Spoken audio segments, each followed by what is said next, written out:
মাননীয় স্পিকার, আপনাকে ধন্যবাদ। আপনার মাধ্যমে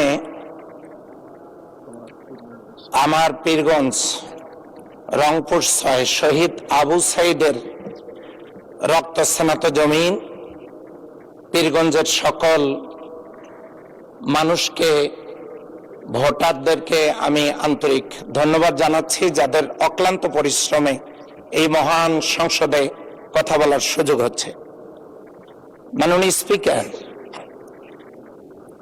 উদ্বোধনী প্রোগ্রামে, আমাদের সংসদের উদ্বোধনী অনুষ্ঠানে শহীদ আবু সাঈদের সম্মানিত পিতা এখানে উপস্থিত ছিলেন সেই রিকশা চালক। দুঃখজনক হলেও সত্য, মাননীয় প্রধানমন্ত্রী সহ, স্পিকার সহ যারা এখানে বক্তব্য দিয়েছেন, তাদের নামটা তারা উচ্চারণ করলে তারা সম্মানিত হতেন, কিন্তু আমরা কেউই তাদেরকে সেই সম্মানটুকু দিতে পারিনি। মাননীয় স্পিকার,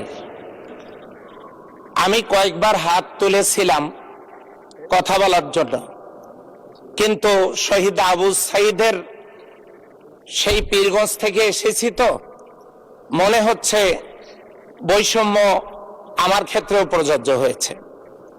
শহীদ আবু সাঈদের কবর জিয়ারতে সকল নেতৃবৃন্দ গেছেন, মাননীয় প্রধানমন্ত্রীও সেখানে গেছেন। আমার খুবই ভালো লাগছে মাননীয় প্রধানমন্ত্রী সামনে আমি বসা।